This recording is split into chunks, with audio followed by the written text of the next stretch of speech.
కీర్తనల గ్రంథము 4వ అధ్యాయము. అందరూ జాగ్రత్తగా వినండి. కీర్తనల గ్రంథము 4వ అధ్యాయం మొదటి వచనం. నా నీతికి ఆధారమగు దేవా, నేను మొరపెట్టినప్పుడు నాకు ఉత్తరమిమ్ము. ఇరుకులో నాకు విశాలతగా కలుగజేసిన వాడు నీవే. నన్ను కరుణించి నా ప్రార్థన అంగీకరించుము. ఇక్కడ భక్తుడైన దావీదు అనేది ఈయన మాట్లాడుతున్న విషయం ఏంటి అంటే, ఆయనకి ఇరుకు కలిగిందంట, ఆయనకు ఇబ్బంది కలిగిందంట, ఆయనకు బాధ కలిగిందంట, ఆయనకు శోధన కలిగిందంట, ఆయనకు భయములు వాటిల్లింది అంట. అయితే ఆ సమయంలో ఏం చేశాడంటే, దేవుడి సన్నిధిలో కూర్చుని ఆయన ప్రార్థన చేస్తూ ఈ కీర్తనను రచించాడు, ఈ కీర్తనను రాశాడు. ఏమని? నా నీతికి ఆధారము దేవా. గమనించాలి, అందరూ నా ఎందు చూడండి. నా ప్రపంచంలో ఉన్న ఎవరైతే ఉన్నారో వాళ్ళందరినీ కూడా ఆయన ఏమై ఉన్నాడంటండి? నా నీతికి ఆధారమై ఉన్నాడు అంటున్నాడు. నీతి అనేది దేవుని బిడ్డలారా మనకి ఉంటుంది. నీతి లేని వాళ్ళు ఎవరు ఉండదండి. నీతి లేని వాళ్ళు లేకోకుండా ఎవరు బ్రతకరండి. అయితే దేవుడు మనతో మాట్లాడుతున్న మాట ఏంటి అంటే, నీ నీతి నా ఎదుట శూన్యం. అంటే శూన్యము అంటే మన నీతి దేవుడి ఎదుట కనబడటం లేదు, కనబడట్లేదు. మనం చేసేది ఏ కార్యాలైనా ఏ పనులైనా దేవుని దృష్టిలో అవి నీతిగా ఎంచబడుతున్నాయేమో అని మనం అనుకుంటూ ఉండొచ్చు, కానీ అది కాదు. ఏది? దేవుని నీతి మాత్రమే మనలో ఉండాలి, మనకు ఉండాలి. దేవుని నీతి మాత్రమే మన జీవితంలో ఎప్పటికప్పుడు పొంగుతూ ఉండాలి. దేవుని నీతి అనేది మనలో పొంగుతూ ఉండాలంటే మనలో పరిశుద్ధాత్మ యొక్క నడిపింపు ఉండాలి, పరిశుద్ధాత్మ యొక్క అనుభవం ఉండాలి, పరిశుద్ధాత్మని కలిగిన జీవితం ఉండాలి. అప్పుడు ఏమవుతుందంటే మన యొక్క శరీరం అనే గిన్నెలోంచి ఏం కలుగుతుందంటే ఉప్పొంగుకుంటూ పరిగెత్తుకుంటూ దేవుని యొక్క నీతి అనేక మందికి పంచడం జరుగుతుంది. నీవు కానీ, నేను కానీ, మీ పిల్లలు కానీ, ఎవరైనా కానీ దేవుని నీతిని పంచుతున్నారా? అదే మీ స్వనీతిని పంచుతున్నారా? మీ నీతిని పంచుతున్నారా? మీ స్వనీతిని, మీ సొంత నీతిని పంచుతున్నారా? అది దేవుని దృష్టిలోనికి వెళ్ళదు. దేవుని నీతి మాత్రమే అన్నమాట వెళ్తుంది. బైబిల్ చదవనక్కర్లేదు, కానీ బైబిల్లో రాయబడిన మాట నేను చెప్తున్నాను. యెషయా గ్రంథంలో రాయబడి ఉంటుంది. మన నీతి కానీ, నీతి కలిగిన పరిస్థితులు కానీ ఏమైనా ఉన్నాయనంటే అవి మురికి గుడ్డ వంటివి అని యెషయా గ్రంథంలో దేవుడు చెప్పి రాయించి ఉంచారు. కనుక దయచేసి ఈ రోజు నుంచి దేవుని పిల్లరా మీరు గమనించండి, కొత్త సంవత్సరం వస్తుంది కనుక ఆ కొత్త సంవత్సరంలో దేవుని నీతి అనేది నీలో కనబడాలి. దేవుని నీతి కనబడినప్పుడు ఎదరవాడి గురించి లేకపోతే ఎవరి గురించో మనము మాట్లాడే అవకాశం పరిశుద్ధాత్ముడు ఇప్పుడు మనకి. దేవుని ఉన్నప్పుడు ఎప్పుడు దేవుని మాటలే మాట్లాడతాం, దేవుని ముసులే మాట్లాడతాం. ఆ దేవుని కూర్చున్నట్టు ప్రేరేపణలు ఎదరవాడికి ప్రేరేపణ చేసి వాళ్ళని దేవుని భక్తులకి నడిపిస్తాం. దేవుని స్తోత్రం.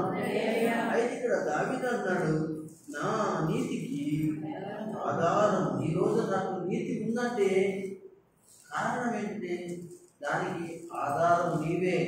నా అంతటా నేను నీతిగా ఉండలేకపోతున్నాను, నా అంతటా నేను నీతిగా మాట్లాడలేకపోతున్నాను, నా అంతటా నేను నీతిగా ఎవరిని కూడా దేవుని దగ్గరికి నడిపించలేకపోతున్నాను. అయితే ఒకవేళ నేను అలా నీతిగా నడిపించి నీతిగా బ్రతికి నీతిగా అనవాడు జీవించున్నట్లయితే ఇదంతా కూడా నీ నీతే ప్రభువా, నీ నీతే ప్రభువా అంటూ చెప్తూ ఉన్నాడు. కనుక ఇలా చెప్తూ నేను మొదలుపెట్టినప్పుడు నాకు ఉత్తరమేమో. నీతి అనేది మనలో ఉంటనే కాదు కానీ ఆ నీతికి ఆధారము దేవుణ్ణి, ఆయన నీతి మనలో పెట్టుకుంటే మనం చేసే ప్రార్థనకి ఆయన సమాధానము ఉత్తరం ఇస్తాడు అని అంటూ చెప్తూ ఇంకా చెప్పిన మాట ఏంటంటే ఇందులో నేను పిల్లరా విరుకులో నాకు సాగుతూ కలగజేయవాడు నీవే. ఒకసారి స్తోత్రం చెప్పండి. అర్థమైంది కదండి. అంటే ఇతనికి ఏమొచ్చిందంటే ఏదో ఇరుకు వచ్చిందంట. ఇరుకు అనేది ఒక రకంగా ఉండదండి. కానీ ఇరుకు అనేది ఇబ్బంది అనేది ఒక రకంగా ఉండదండి. కానీ బట్టలు లేకపోవడం ఒక ఇబ్బందే, ఇరికే. తినడానికి లేకపోవడం ఒక ఇరికే, ఇబ్బందే. ఇలాగ ఆరోగ్యం బాగోపోవడం ఒక ఇరికే, ఇబ్బందే. కానీ ఇలాగ పిల్లలు సమాధానం లేకపోతే అది కూడా ఇరికే, అది కూడా ఇబ్బందే. భార్యాభర్తలు సమాధానం లేకపోతే అది కూడా ఇరికే, ఇబ్బందే. ఏమైనా మనకున్న వ్యాపారాల్లో నష్టం వచ్చినా ఇరికే, అది కూడా ఇబ్బందే. మనకున్న పశువులు కానీ మనకున్న పనులు కానీ ఏదైనా కలిగినా కానీ అది కూడా ఇరికే, అంటే అది కూడా ఇబ్బందే. ఇలాంటి ఇబ్బందులు, ఇరుకులు, కష్టాలు, బాధలు ఎక్కడెక్కడ ఉన్నాయి? అన్ని చోట్ల ఉన్నాయి. దేవుని స్తోత్రం చెప్పండి. ఎక్కడుందండి ఈ కష్టము, బాధ, ఇరుకు, ఇబ్బందులు, బలహీనత, జబ్బులు, జడ్డాలు, రోగాలు, పుట్టుకలు ఏదైనా కానీ ఇవన్నీ అన్ని చోట్ల దేవుని స్తోత్రం చెప్పండి. కొన్ని చోట్ల ఉన్నాయా? అన్ని చోట్ల ఉన్నాయా? అన్ని చోట్ల ఉన్నాయి. ఈ ఇరుకు, ఇబ్బందులు చాలా చోట్ల. నేను అంటాను, ఈ క్రైస్తవులు అనేవాడికి, ఈ దేవుని బిడ్డలు అనేవాడికి ఎక్కడికి వెళ్ళినా ఈ ఇరుకు, ఇబ్బంది, శోధన ఇవన్నీ కూడా అంటే ఒక ముళ్ళు లాంటివండి. ఇది ఒక ముళ్ళు లాంటివి. ఫ్యాక్టరీకి వెళ్తే ఫ్యాక్టరీలో ముళ్ళు, ఆఫీస్కి వెళ్తే ఆఫీసులో ముళ్ళు, పొలం పనికి వెళ్తే పొలం పనిలో ముళ్ళు, చర్చికి వస్తే చర్చిలో ముళ్ళు, చుట్టాల దగ్గరికి వెళ్తే చుట్టాల్లో ముళ్ళు, స్నేహితులకి వెళ్తామంటే స్నేహితుల్లో ముళ్ళు, ముళ్ళు ముళ్ళు ముళ్ళు ముళ్ళు. కానీ మరి ఈ ముళ్ళన్నీ తప్పించడానికి, ఈ ముళ్ళన్నీ అనగా తప్పించడానికి యేసు ప్రభు ఒక్కడే. కానీ ఈ ముళ్ళన్నీ కూడా ముళ్ళారా ఈ యొక్క మనకి ఒక ఇరుకు లాంటివి, శోధన లాంటివి, ఒక బలహీనత లాంటివి, ఒక ఇబ్బంది లాంటివి, కష్టం లాంటివి, ఇవన్నీ కూడా ఎవరి జీవితంలో కలుగుతాయి అని అంటే క్రైస్తవ జీవితంలో బాగా ఎక్కువ కనబడతాయి, కలుగుతాయి. అవి తప్పించుకొని క్రైస్తవులు ప్రార్థన చేయాలి. ఏం చేయాలి? తప్పించుకొని ఏం చేయాలి? దేవుని ప్రార్థించాలి. నాకు కూడా చాలా ఉండండి, చర్చిలో ఉండు, చుట్టాల్లో ఉండు, ఏమండి ఇంట్లో ఉండు. చెప్పండి, ఇప్పుడు ముళ్ళు అంటే ఏమండి ఏ పక్క దిగుదామన్నా పుచ్చుకుంటున్నాయి, ఏ పక్కన వాళ్దామన్నా పుచ్చుకుంటున్నాయి, ఏ పక్కకి అనగా చూడండి. అలాంటి పరిస్థితి కలిగిన జీవితం నాది కూడా ఉందని చెప్తున్నాను. ఎందుకు అలా జరుగుతుంది అనేది కావాలి కదా. ఎందుకు అలా జరుగుతుంది, అసలు ఏమైంది? ఇలాంటి ఇరుకులు, ఇబ్బందులు, బలహీనతలు, జబ్బులు, రోగాలు, భయంకర అప్పులు, లేదా రోగాలు, ఇంకోటి బిడ్డదారం, భార్యదారం, భర్తదారం, ఒక్కొక్కరు ఇలా చెప్పుకుంటూ వెళితే ఇవన్నీ ఎందుకు జరుగుతున్నాయి క్రైస్తవులారా, క్రైస్తవ బిడ్డలారా అని ఆలోచన చేస్తే ఎక్కువ శాతం దేవుని బిడ్డలారా, దేవుని బిడ్డలు ప్రార్థన చేస్తారు. దేవుని స్తోత్రం. ఏం చేస్తారు? ప్రార్థన చేస్తారు. తిమోథేయులకు రాసిన పత్రిక ఒకసారి చూద్దాం. నేను క్రిస్మస్ గురించి చెప్తాను అనుకున్నాను కదా. క్రిస్మస్ మన సంవత్సరాత్మకంలో ఉన్నాను కదా, కొంచెం దిద్దుబాటు గురించి మాట్లాడుతున్నాను.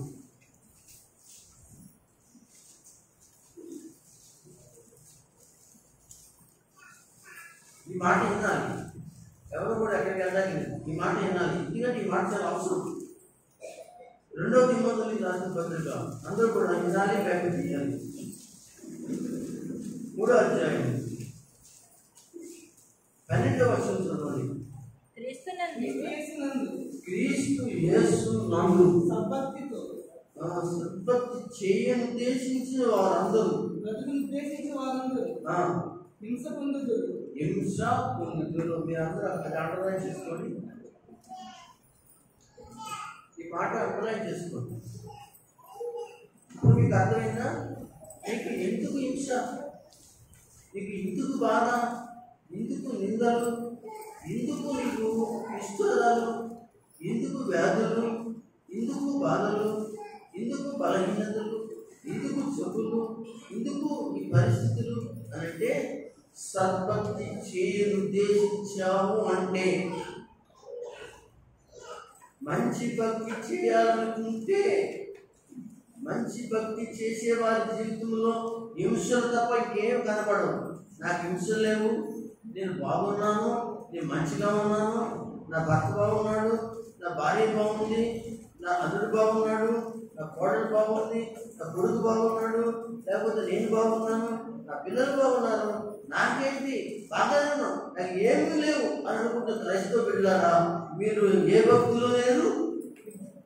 సద్భక్తి, నిజమైన భక్తిలో లేరు కనుక సైతానుడు ఏం చేస్తాడంటే మిమ్మల్ని తాకట్లేదు. దేవుని స్తోత్రం చెప్పండి, చెప్పండి. సైతాను మిమ్మల్ని తాకట్లేదు, మీ పిల్లలను తాకట్లేదు, మీ భార్యను తాకట్లేదు, నీ భర్తను తాకట్లేదు, నీ అల్లుడు, ఇలా ఎవరైతే ఉన్నారో వీళ్ళందరినీ కూడా ఎవరిని కూడా ముట్టుకోవట్లేదు, బాగానే గడిచిపోతుంది, బాగానే వెళ్ళిపోతుంది అని అనుకుంటున్నట్టు వారికి నేను చెప్పే మాట ఏంటంటే, వారి జీవితంలో ఏం కలగాలి అన్నమాట. క్రైస్తవుడు అయితే హింసలు పొందుతూ సిలువను మోయాలి. దేవుని స్తోత్రం. సిలువటి యేసుప్రభు సిలువ కాదు. ఇలాంటి కష్టాలే, ఇలాంటి బాధలే, ఇలాంటి రోగాలే, ఇలాంటి నిష్ఠూరాలే, ఇలాంటి మాటలే, ఇలాంటి ఇబ్బందులే, ఇలాంటి పరిస్థితులే గతంగా పడుతూ ఉన్నామంటే, నీ కుటుంబంలో నీవు, నీ పిల్లలు, నీ వాళ్ళు ఎవరైతే ఉన్నారో దేవుల్లో వాళ్ళందరూ కూడా ఎవరిలో ఉన్నారనంటే సద్భక్తి, క్రీస్తు యేసునందు సద్భక్తి కలిగిన వారని నీకు అర్థము కావట్లేదా? ఆలోచించు. దేవుని స్తోత్రం. ఏమని చాలా మంది బాధపడుతుంటారు, చాలా మంది అంటుంటారు, మాకు ఈ నిద్రించండి, మాకు ఈ హింసలు ఏంటండి, ఏంటండి ఈ రోగాలు ఏంటండి, మీకు ఏం చెప్పనక్కర్లేదు. యోగుల గురించి మీకు చెప్పనక్కర్లేదు. ఆయన పరమభక్తుడు, పరమభక్తుడు అండి అతను. ఆయన భక్తిలో ఎక్కడ లోపం లేని భక్తి, స్వచ్ఛమైన భక్తి.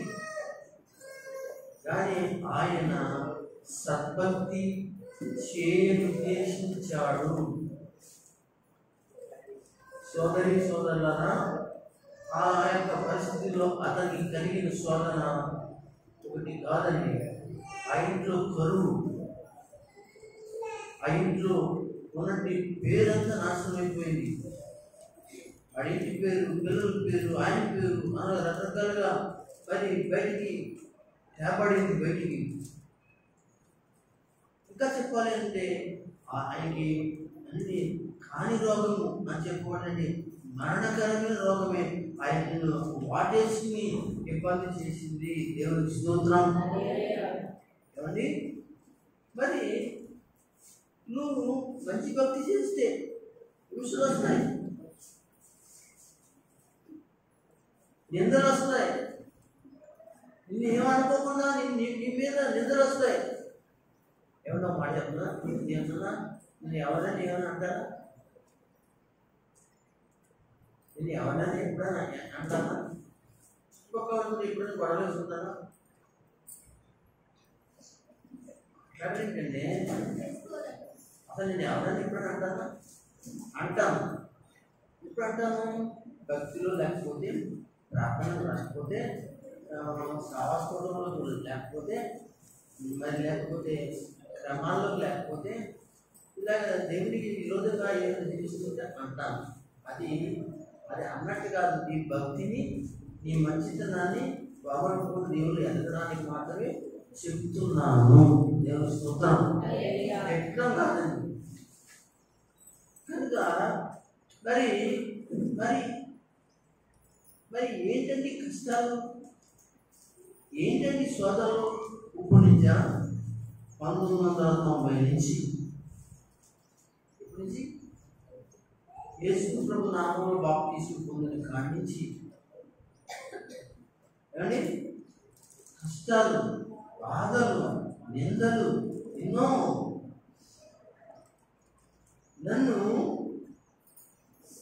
అనేక మంది మాటలతో తోటాల లేక ఇబ్బంది చేసిన ఇబ్బంది ఉంది.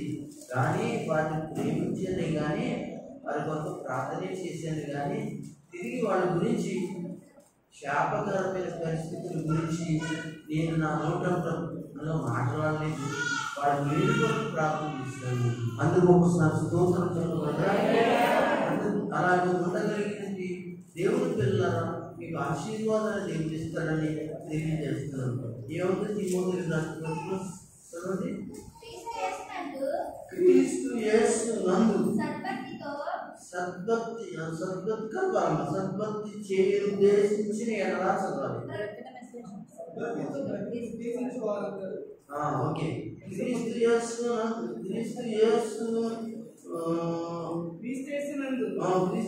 నందు సద్భక్తితో బ్రతకనుద్దేశించిన వారు ఎలా ఉంటారంటే హింస పొందుతారు. దేవునికి స్తోత్రం. హల్లెలూయా, హల్లెలూయా. మా పెద్ద స్వాతమ్మ గారు ఉన్నారా? హలో, చేయి పైకి ఎత్తండి. మైక్ చూడండి. ఎక్కడ ఏదైంది? బ్యాట్ చేసిందా?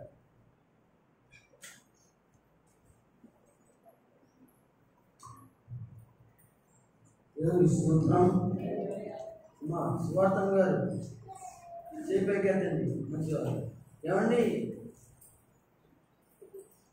ఆవిడ చాలా హింసలు పొందుతుంది. హాస్పిటల్ చుట్టూ తిరుగుతుంది. అంటే ఆమె ఏం చేసిందని? భక్తి చేసినందుకు. ఆవిడ భక్తి చేసినందుకు నేను అంటాను, అనగా సంఘంలో సహకరించినందుకే అంటున్నాను.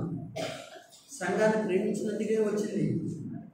ఎందుకంటే సద్భక్తి చేసింది ఆమె. అలాగే ఆమె కాదుగా ఇక్కడ ఉన్న వాళ్ళందరూ కూడా సద్భక్తి చేయటం వలన ఏం కలుగుతుందంటే మీకు ఏదో ఇక్కడ భూమి మీద రాదు, కానీ పరలోకమందు దేవుడు మీకు బహుమతులు ఇస్తాడు. ఎందుకంటే అలాంటి వాళ్ళని సద్భక్తి చేసి ఉద్దేశించిన వాళ్ళందరికీ ఏం కలుగుతుంది? హింసలు కలుగుతాయి. ఆ హింసలను బట్టి మీరు బాధపడకండి. ఆ హింస మీ బిడ్డ అవ్వచ్చు, ఆ హింస నీ భర్త అవ్వచ్చు, ఆ హింస మీ తల్లి అవ్వచ్చు, ఆ హింస నీ భర్త అవ్వచ్చు, ఆ హింస నీ వాడే అవ్వచ్చు, ఆ హింస నీ అత్తగారే అవ్వచ్చు, ఆ హింస ఒకవేళ నీ యొక్క అల్లుడే అవ్వచ్చు. ఏదైనప్పుడు కూడా నీ జీవితంలో కలుగుతున్న హింసలు ఏదైనా ఉన్నాయో, నిందలైతే ఏదైనా ఉన్నాయో, నిష్ఠూరాలైతే ఏదైనా వస్తున్నాయో, నీకు వినబడుతున్నాయో, అవన్నీ ఏంటో తెలుసా దేవుడు కదా. ఇదిగో నీ సద్భక్తి వలన నీకు కలుగుతున్న హింసే తప్ప ఏం కాదు. ఇక్కడే తెలిసిపోతుంది. నువ్వు పాస్ అయ్యావో, వేరయ్యావో, పడిపోయావో, నిలబడ్డావో అనే విషయం ఇక్కడ తెలుస్తుంది. కనుక బాధపడాల్సిన పని ఏం లేదు. అలాగే నేను కొన్ని వేల విషయాలు ఏడుస్తూ కుంగిపోయి ఈ పాటి దేవుని దగ్గరికి వెళ్ళిపోవాలి. కనుక దేవుని పిల్లరా అంతే కదండి కదా. ఎవరికి హింసలు లేవు, ఎవరికి కష్టాలు చెప్పండి. రామలక్ష్మి గారు అంటారు, మన కృష్ణారెడ్డి గారు లేవా? మాకు వినపడుతూ ఉంటుంటే మీ కుటుంబాల్లో మీ ప్రార్థన అవసరం చెప్పినప్పుడు ఇవన్నీ కూడా మీరు దేవుళ్ళు ఎదగబట్టి కదా. ఎందుకంటే ఎవరు పెళ్లి కాలేదు, సమయాలు పెళ్లి కాలేదు. నిజంగా ఎన్ని మొత్తం చెప్తాడంటే ఎవరు అసలు పెళ్లి కాని వాడికి ఎన్ని బాధ. పెళ్లి కాకపోతే బాధ లేదా? ఎలాంటి పరిస్థితులు లేవా? తనకు ఇల్లు, ఒక తల్లి, ఒక చెల్లి, ఒక అక్క, ఇలాంటి వాళ్ళు లేరా? కొన్ని పనులు లేవా? నేను కష్టాలు పెళ్ళి అవ్వడంతో కాదు అంటారు. నీకు పెళ్లి పెడాకులు ఏమన్నా అంటారు. లేదు, పెళ్లి పెడాకులు కాకపోయినా ఏమైనా ఇంకా చెప్పారు కదా. చెప్పారు కదా, ఆ యొక్క పిల్లలు కూడా వాళ్ళు అది తండ్రి ఆ పరిస్థితిలో ఉన్నాడండి కదా. ఇలాగా ఉద్యోగాలు చేస్తుంది వాడు తల్లిదండ్రుల నుంచి దూరం వెళ్ళి వాళ్ళకి లేవో కష్టాలు. అక్కడ ఎందుకంటే తల్లిని విడిచి బంధువులు విడిచి అక్కడ ఏం చేస్తున్నారన్న తినం ఈ విధంగా చెప్పుకుంటూ పెడితే హింసలు. కానీ ఆ హింసల్ని కూడా నీకు దీపనే అని దేవుని వాక్యం చెప్తుంది. నమ్ము. కనుక నువ్వు పెడమకము పరిస్థితులను పెట్టుకొని, లేకపోతే నీ హృదయంలో కలవరాన్ని పెట్టుకుని బలహీనతను తెచ్చుకోవద్దు. ఎవరు కూడా దేవుడు విశ్వాసం హాలుగా నేను నాకండి నాకు బలహీనత కలిగిన తర్వాత నా బయట కలవరం వచ్చేసింది. మరి చచ్చివాడు, చుట్టాలు, బంధువులు, మాస్టర్లు ఎన్ని చెప్పేవాడు అంటే అన్ని చెప్పేవాడు. కనుక నిజంగా దేవుడు పెట్టారా మరి వస్తుంది కలవరం, వస్తుంది భయం, వస్తుంది. ఎందుకంటే దావీదు అందుకే అన్నాడు కదా, నా ఇరుకులో విశాలత దయచేయి, ఇరుకులో విశాలత దయచేయి. మా పాస్టర్ ఎంత ఏడ్చేప్పుడు నన్ను ఎదురెట్టుకుని మనసు పడి ఏడ్చేది. విశాలత దయచేయి. తిరుగుతాను కాదు, నాకు అవసరంగా ఉంటుంది. సమృద్ధిగా తిరగలను సంఘం ఉంటుంది ఏడ్చి ఇది బాధ చూడలేకపోతున్నాను. ఈయన ఎవరిని చెప్పుకోలేకపోతున్నాడు. మాకు విశాలత ఒక రాత్రి వర్షం వస్తుంది. బయట మధ్యలో పడుకున్నాము. అందరి దగ్గర బలహీనత చోటు చేసుకుంది. కన్నీరు నీళ్ళు ఏడుస్తూ ఉంటే అవి ఏడుపుకి చూడలేక నా బాధ అంతటినీ ఏం చేశాను తెలుసా, దగ్గరికి ఆగి నెమ్మదించిన తర్వాత అమ్మాయి ఊపులు తీర్చుకుని ఎవరు ఏం చేసిందో తెలుసా, ఆవిడ కూడా నిద్రపోయింది.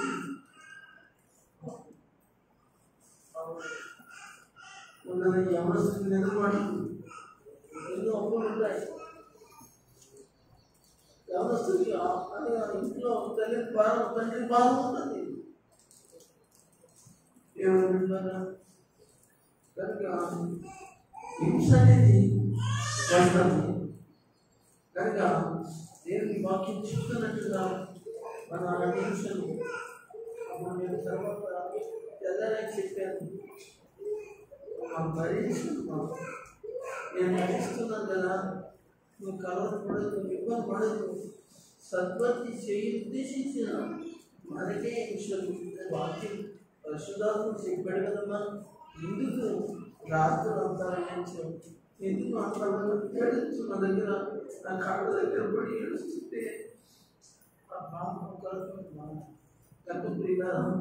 కానీ నాకు ఇంకా ఇంట్లో కూడా వాడికి వచ్చినప్పుడు నేను అర్థం చేసుకోగలను. అంటే బాగా నీకు కూతురికి వచ్చినప్పుడు, లేదా కొడుకులకు వచ్చినప్పుడు, మీ ఇంట్లో వాడికి వచ్చినప్పుడు మీరు కూడా ఏడ్చి ఏడ్చి దేవుడి దగ్గర మీరు ప్రార్థన చేస్తున్నారు.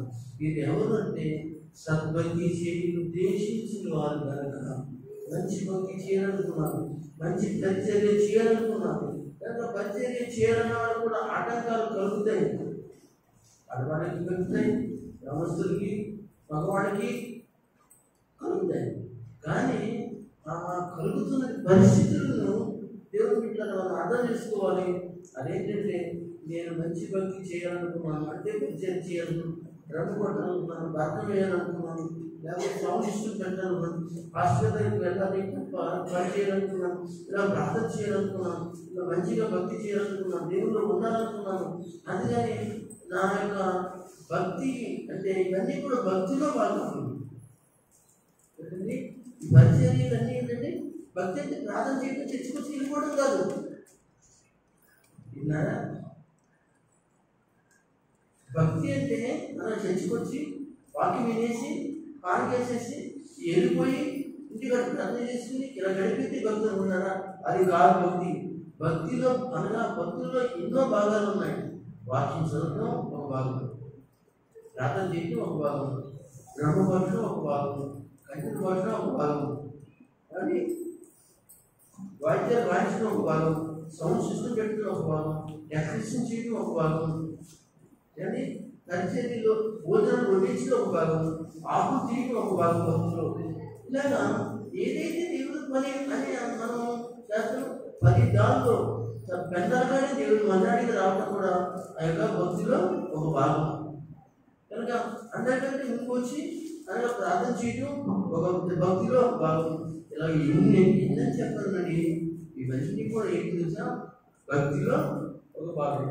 ఆ భాగంలో దేవుడు నీ భక్తిని చూసి అది ఏం చేసినావు, ఏం చేస్తున్నావు అది చూసి దేవుడు ఒకవేళ నీకు కలుగుతున్న హింసల నుండి ఆయన రోజు తప్పిస్తాడే కానీ ఆయన ఎన్నో విడిపించడు. దేవుడికి మేము కలుగుతున్నాక కనుక ప్రార్థన చేయడం దావిదు నా నీతికి ఆధారం దేవా, నా నీతికి ఆధారం దేవా. చెప్పండి, నేను మొరపెట్టినప్పుడు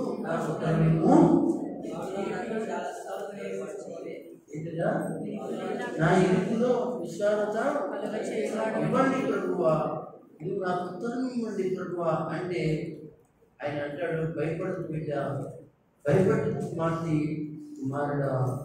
ఆయన అంటాడు, సద్భక్తి చేయి ఉద్దేశించిన హింస కలుగుతుంది, కానీ ఆ హింస పైన వారికి ఈ లోకంలో అతి తొందరలోనే మంచి మార్గాన్ని చూపిస్తాను, పరలోకంలోనే మంచి శ్రేష్టమైన మార్గం మీకు ఉంది అని మాట్లాడుతున్నాడు కనుక మీరు దేవుని వాక్యాన్ని అర్థం చేసుకోండి, దేవుని వాక్యంలో బలపడండి.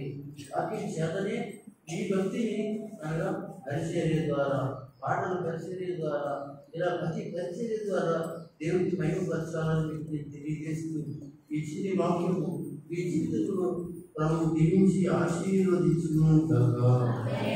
ఆమేన్.